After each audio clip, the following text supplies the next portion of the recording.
कक्षा 12वीं के बच्चों, आप लोग देख सकते हैं आप लोगों के लिए भौतिक शास्त्र का पेपर लेकर आ चुके हैं। इस पूरे पेपर को काफी अच्छे से बिल्कुल आप लोगों को तैयार कर लेना है, ठीक है। इसमें जो जो क्वेश्चंस बताएंगे बहुत अच्छे से तैयार करिएगा, क्योंकि देखो आपके पास काफी कम टाइम बचा हुआ है, क्योंकि आप लोगों को 2 दिन का गैप मिला था, ठीक है। 2 दिन में सभी बच्चे जानते हैं फिजिक्स जैसे पेपर की तैयारी करना इम्पॉसिबल होता है, ठीक है। तो इसमें हम जितने भी क्वेश्चन आपको बताने वाले हैं आप लोग बहुत अच्छे से कर लीजिएगा।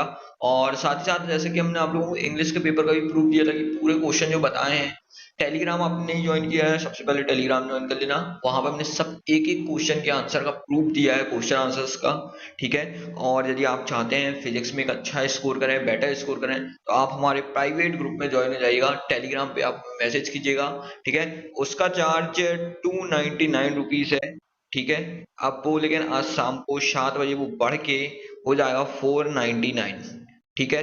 तो आप लोग उसको ज्वाइन कर लेना। यदि आप लोग चाहते हैं पेपर में अच्छे नंबर लाना तो आप लोग कर लीजिएगा। वहां पे हम क्या करते हैं, पेपर के 5 से 6 घंटे पहले क्वेश्चन देते हैं जो आप लोगों को पेपर में देखने को मिलेंगे, ठीक है। तो आप लोग जरूर ज्वाइन कर लीजिएगा। और साथ ही साथ हम आप लोगों को बता दें कि क्वेश्चन आंसर सब बता देंगे फिजिक्स के पेपर में आपको, ठीक है ना। मेन बात आती है ऑब्जेक्टिव। ऑब्जेक्टिव कौन बताएगा आपको? मेन मसला जो पूरा रहता है ना ऑब्जेक्टिव का रहता है। यदि आपसे ऑब्जेक्टिव बन गया तो पेपर आपका अच्छा हो जाएगा, नहीं बने तो नहीं होगा। तो ऑब्जेक्टिव यदि चाहिए आपको जो पेपर में आते हैं वैसे ही पूरे ऑब्जेक्टिव, तो आप अपने बैच को ज्वाइन कर सकते हैं, ठीक है। तो आज जितनी जल्दी हो सकता है उतनी जल्दी ज्वाइन कर लीजिएगा, फिर आपको पेमेंट एक्स्ट्रा करना होगा, ठीक है। चलिए तो अपन लोग वीडियो को स्टार्ट करते हैं। और इस वीडियो में जो कुछ भी बताने वाले हैं बहुत अच्छे से आप लोगों को करना है, ठीक है ना। जितने क्वेश्चंस बताएंगे अच्छे से बिल्कुल याद कर लीजिएगा, रट डालिएगा, ठीक है, क्योंकि पेपर के लिए काफ़ी कम टाइम बचा है। तो ये एक शॉर्टकट तरीका है जो आप लोगों को बताने वाला है। अभी हमारी ये कल वीडियोस आएंगी ना कल के दिन, और रात को शायद ही आ पाएंगी, तो कल के दिन जो वीडियोस आएंगी उनको काफ़ी अच्छे से आप लोग जरूर देखिएगा, ठीक है। कल के दिन जो वीडियोस आएंगी बहुत इंपॉर्टेंट है आप लोगों के लिए, ठीक है। चलिए क्वेश्चन नंबर 1 आप लोगों का आता है, सही विकल्प चुनकर लिखना है आप लोगों को, जो कि आप लोगों के पेपर में 7 नंबर के आएंगे, ठीक है। किसी उपकरण का उपयोग दृष्टिकारी के रूप में किया जाता है, तो आप लोगों को बताना है कौन सा ऐसा उपकरण है दृष्टिकारी के रूप में किया जाता है। तो आप लोग बताएंगे संधि डायोड। क्या टिक करेंगे? संधि डायोड आपका बिल्कुल सही और करेक्ट आंसर रहेगा, ठीक है। इसके बाद अपन लोग आगे बढ़ते हैं। दूरदर्शी ने नेत्रिका की फोकस दूरी अभिदृष्टक की फोकस दूरी है, तो आप लोगों का इसका जो बिल्कुल सही आंसर होगा यहाँ पर हो जाएगा से कम होती है, ठीक है। ये आपका सही आंसर हो जाएगा, इसको टिक कर लेना है। चलिए अपन आगे बढ़ेंगे। जहां से 1 न्यूटन का द्रव्यमान होता है, तो आप लोग को बिल्कुल सही आंसर टिक करने हैं। यहाँ पर 1 न्यूटन का द्रव्यमान होता है 1.6 इंटू 10⁻⁻27 kg। इसको आप लोगों को अच्छे से टिक कर लेना है। चलिए अपन आगे बढ़ेंगे, क्वेश्चन नंबर डी देखेंगे।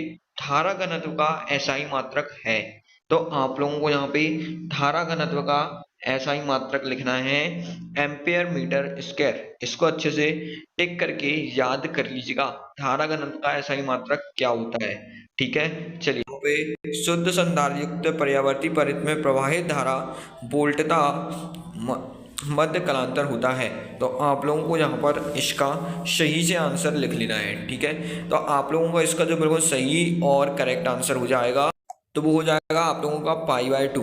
आप लोगों को टिक कर देना है। इसका आते हैं भाभा परमाणु अनुसाधन केंद्र स्थित है, तो आपको यहाँ पर इसका जो बिल्कुल सही और करेक्ट आंसर हो जाएगा वो हो जाएगा मुंबई में। आप लोगों को मुंबई इसका बिल्कुल सही आंसर टिक कर लेना है। क्वेश्चन नंबर 7 आता है, जमीनियम अर्धचालक में वर्जित ऊर्जा अंतराल होता है, तो आपको यहाँ पर इसका बिल्कुल सही आंसर टिक करना है। और आपका जो सही आंसर यहाँ पर होगा वो होगा 0.72 EV। इसको आप लोगों को बहुत अच्छे से टिक करके याद कर लेना है। तो देखिए यहाँ पे हमने आपको सारे के सारे बहुत अच्छे से बता दिए हैं, आप लोग इसको अच्छे से कर लीजिएगा, ठीक है। चलिए अपन लोग आगे बढ़ते हैं यहाँ से। और आप लोगों का ये लिखा हुआ है, ठीक है, इंग्लिश मीडियम वाले बच्चे अपने हर एक क्वेश्चन को बहुत अच्छे से देख लेंगे, ठीक है।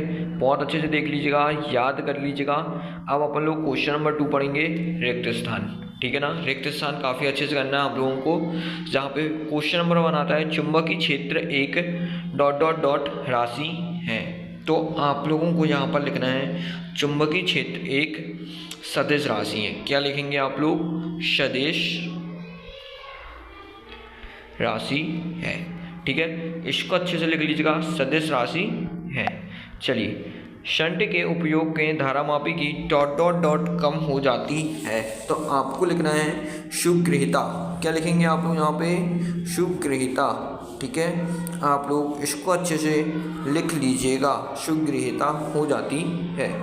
चलिए, अपन लोग आगे बढ़ते हैं, यहाँ से शुभग्रहिता हो जाती है।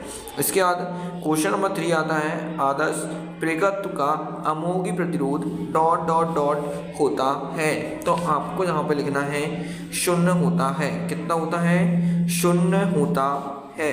तो आप लोग इसको अच्छे से लिख लेंगे।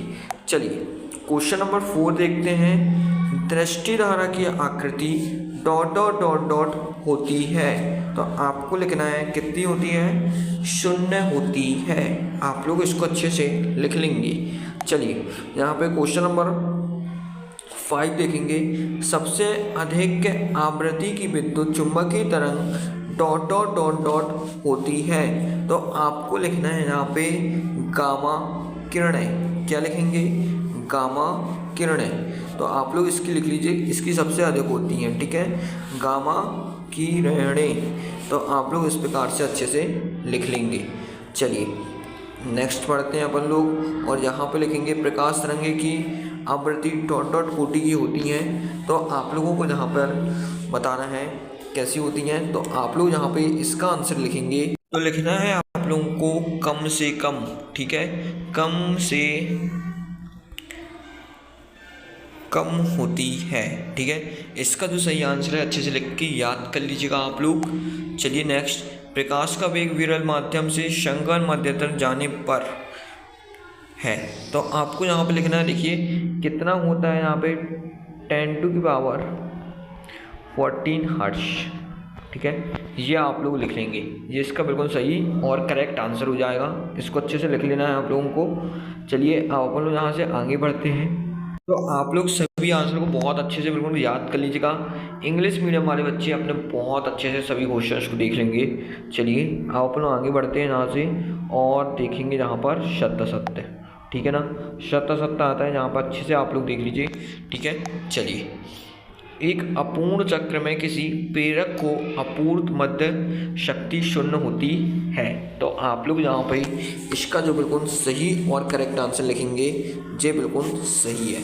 ठीक है, सत्य हो जाएगा पहले का आंसर, अच्छे से याद कर लेना है। दूसरा आता है माइक्रोवेव ओवन का कार्य रेडियो तरंगे का आधारित होती है। तो ये आपको गलत हो जाएगा। ठीक है, इसको आप लोगों को गलत कर देना है। ठीक है, चलिए आप लोग आगे बढ़ेंगे, नेक्स्ट देखेंगे। तो अपना तीसरा क्वेश्चन आता है, अवरक्त तरंगों की खोज वैज्ञानिक रिटर ने की है। तो यहाँ पे आप लोगों को क्या कर देना है, इसको कर देना है गलत, इसने नहीं करी है। ठीक है, चलिए अपन लोग आगे बढ़ेंगे। नैज अर्धचालकों के मुक्त इलेक्ट्रॉनों की संख्या होलों की संख्या के बराबर होती है। तो आपको यहाँ पर इसका बिल्कुल सही और करेक्ट आंसर लिख देना है। ठीक है, बिल्कुल सही हो जाएगा। चलिए नेक्स्ट, वोल्ट मीटर विभव मापी से अधिक श्रेष्ठ है। तो आपका जो आंसर हो जाएगा वो हो जाएगा गलत। डी ब्रोगली तरंगे विद्युत चुंबकीय तरंगे हैं, ये भी गलत है। और जहाँ पे लिख रहे हैं परमाणु एक घनत्व कण है, ये भी आपका गलत हो जाएगा। तो यहाँ से इस प्रकार से देखो, हमने आपके सत्य भी कंप्लीट करा दिए हैं। ठीक है, बिल्कुल अच्छे से देख लीजिएगा। इसके बाद अपन आगे बढ़ेंगे यहाँ से, और यहाँ पे अनुगमन वेग पर ताप का क्या प्रभाव पड़ता है। अब अपने यहाँ पे एक वाक्य स्टार्ट हो चुके हैं, क्वेश्चन नंबर 4, जो कि आपके 7 नंबर के होने वाले हैं। ठीक है, तो आप लोगों को इसको काफ़ी अच्छे से बिल्कुल सब कुछ प्रॉपर कर लेना है। तो पहले का जो आप लोगों का आंसर है वो जाता है कम हो जाते हैं। क्या हो जाता है? कम हो जाते हैं। आप लोग लिख लेंगे कम हो जाता है। ठीक है, ये आपको लिख लेना है। चलिए अपन नेक्स्ट बढ़ते हैं, विकिरण की ऊर्जा तथा आवृत्ति के संबंध को लिखना है। तो आप लोग यहाँ पर लिखेंगे E=hv। ठीक है, ये आप लोग लिख लेंगे E=hv, आपको अच्छे से लिख लेना है। चलिए क्वेश्चन नंबर 3 देखेंगे, दहली आवृत्ति क्या है। तो आप लोग को हम बता देते हैं दहली आवृत्ति, और इसका आंसर हम आपको कॉपी पर बता देंगे। ठीक है। चलिए यहाँ पे विकास का विवर्तन क्या होता है, तो इसका भी आंसर कॉपी पे बता देंगे आप लोगों को, क्योंकि देखो सबसे पहले कि स्क्रीन में बताना लिखना इतना संभव नहीं होता है, तो हम आपको कॉपी में अच्छे से बता देंगे, ठीक है। चलिए लेंस की क्षमता का मात्रक क्या है, इसका भी आंसर कॉपी पर बता देंगे। हालांकि आसान क्वेश्चन है, जहाँ पे बता भी सकते हैं, तो आपको बता देते हैं डायोप्टर, ठीक है, डायोप्टर होता है, तो आप लोग इसको अच्छे से लिख लीजिएगा। चलिए फिर अपन का आता है प्रकाश में चुंबकीय अधूर्ण की दशा क्या होती है, तो आपको बता देना है साउथ से क्या होती है, नॉर्थ होती है, ठीक है, ये बता सकते हैं आप लोग। धारामापी को वोल्टमीटर में कैसे परिवर्तित करते हैं, अब अपन लोग यहाँ पे देखो सारे क्वेश्चन हमने आपको बता दिया है। इंग्लिश मीडियम वाले बच्चे भी अपने क्वेश्चन देख लीजिए, फिर अब अपन लोग यहाँ पे सभी के आंसर्स को देखने वाले हैं, ठीक है। तो चलिए सभी का अपन लोग आंसर्स को देख लेते हैं। क्वेश्चन नंबर देखो 1 का आंसर लिखा हुआ, ये आप लोगों को अच्छे से देख लेना है, ठीक है। ऐसे ही फिर ये आपका 2 का आंसर लिखा है, इसको अच्छे से देख लीजिएगा, और ये आप लोगों का 3rd का आंसर लिखा है, ठीक है। एक एक आंसर को काफ़ी अच्छे से आप लोगों को देख लेना है, और पूरे बिल्कुल अच्छे से तैयार कर लेना है, ठीक है। यहाँ पर देख सकते हैं आप लोगों का 4th का आंसर ये लिखा है, 5th 6th 7th का आंसर ये है, तो पूरे आंसर बिल्कुल अच्छे से आप लोगों को तैयार कर लेना है, एक एक आंसर, ठीक है। चलिए अपन लोग जहाँ पे क्वेश्चन आंसर्स की ओर बढ़ते हैं, क्वेश्चन नंबर 5 देख सकते हैं आप लोगों को क्या लिखा हुआ है, मूल आवेश किसे कहते हैं और इसका मान कितना होता है। तो इस आंसर को आप लोगों को काफ़ी अच्छे से बिल्कुल तैयार कर लेना है, ठीक है। इसके बाद और में जो क्वेश्चन लिखा है उसको भी आप लोगों को काफ़ी अच्छे से तैयार कर लेना है, ठीक है। क्वेश्चन नंबर 6 की बात करेंगे, विद्युत सेल किसे कहते हैं, ये आप लोगों को बताना है। ओम का नियम क्या होता है, ये आप लोगों को अच्छे से बताना है, ठीक है। चलिए अब अपन लोग आगे बढ़ते हैं, यहाँ से क्वेश्चन नंबर 7 देखेंगे, Biot Savart expression in vector form, ये आप लोगों को लिखना है, और इसका लिखा है why there is no end point of magnetic field lines, ठीक है, इसको कर लेना है। चलिए क्वेश्चन नंबर 8 में आप लोगों का एक न्यूमेरिकल आता है, आगे एक प्रश्न है आप करो ये, तो इसको आप लोगों को काफ़ी अच्छे से देख लेना है, ठीक है। चलिए क्वेश्चन नंबर 9 की बात करेंगे यहाँ पे, तो व्हाट इज कॉन्जुगेटेड फोकस और right any two difference reflective telescope and reflective telescope, ठीक है, इसको कर लेना है। अब क्वेश्चन नंबर 10 की बात करेंगे, व्हाट इज फोटोइलेक्ट्रिक इफेक्ट और what is de Broglie matter wave, बहुत इंपॉर्टेंट क्वेश्चंस हैं, अच्छे से कर लीजिएगा आप लोग। अपन आगे बढ़ते हैं यहाँ से, right any 2 postulates of Bohr models and who discover nucleus of atom of model of atom, draw the diagram, ठीक है। इसके बाद अपन लोग यहाँ से आगे बढ़ेंगे, what is isotopes and what is isobars, क्या होता है ये चीज़, ठीक है। इसके बाद अपन लोग और आगे बढ़ते हैं, तो आपको गॉस का थ्योरम आया है, आपको गॉस का थ्योरम करना है, ठीक है, और capacity of conductor right factor आपको अच्छे से कर लेना है, ठीक है। अपन लोग आगे बढ़ेंगे, right any 3 difference between electromotive force and difference between resistance and resistivity, ठीक है। आप लोगों को यहाँ पर इसको अच्छे से कर देना है। क्वेश्चन नंबर 15 ये लिखा है, इसको अच्छे से बिल्कुल देख लीजिए आप लोग, ठीक है। चलिए क्वेश्चन नंबर 16 की ओर बढ़ेंगे, क्वेश्चन नंबर 16 आपका ये है, ठीक है, बिल्कुल अच्छे से आप लोगों को इस क्वेश्चन को देख लेना है। आप लोग यहाँ से आगे बढ़ेंगे, क्वेश्चन नंबर 17 आप लोगों का ये लिखा हुआ है, इसको बिल्कुल अच्छे से देख लीजिए, right the difference between intrinsic semiconductor and extrinsic semiconductor of PN junction diode बताना है, फुल वेव रेक्टिफायर का, ठीक है। आप लोग इसको अच्छे से कर लीजिएगा। इसके बाद आता है यहाँ पर आप लोगों का सेल्फ इंडक्शन, ठीक है, यहाँ पे शॉपिलर किसी कहते हैं, आप लोगों को उसका एक्सप्रेशन और वेक्टर्स लिखने हैं, ठीक है। फिर इसके बाद आपको दिया गया है ट्रांसफॉर्मर क्या है, आपको प्रिंसिपल और टाइप इसके बताने हैं, और एनर्जी लॉसेस भी, ठीक है। चलिए अपन आगे बढ़ते हैं, फिर आपको ये एक्सप्रेशन आया है रिफ्लेक्टिव इंडेक्स का, इसको करना है, और फिर दिया गया है ये लेंस निर्मत, ठीक है, इस फॉर्मूले का आप लोगों को प्रूव करना है। तो इस प्रकार से आप लोगों के सारे क्वेश्चंस हुए हैं, जितने भी क्वेश्चन हमने आप लोगों को बताए हैं आप लोग इनको अच्छे से कर लीजिएगा। अभी आने वाली वीडियोस में हम आप लोगों को कुछ ऐसे क्वेश्चंस बताएंगे जो आप लोगों के लिए बहुत ज़्यादा इंपॉर्टेंट है, और साथ ही साथ आप लोगों को उन क्वेश्चंस को कर लेना है, विद आंसर्स आपको बताएंगे। इस वीडियो में जितने भी क्वेश्चन बताए हैं हमें आप लोगों को इनके आंसर्स नहीं बताते, वीडियो काफ़ी और लंबा हो जाएगा और काफ़ी टाइम वेस्ट हो जाएगा। ठीक है, तो हम आप लोगों को बता रहे हैं कि ये क्वेश्चन जितने भी हमने बताए ना आप लोगों से बनते हैं, इसलिए यहाँ पर हम आप लोगों को इनके आंसर्स नहीं बता रहे हैं।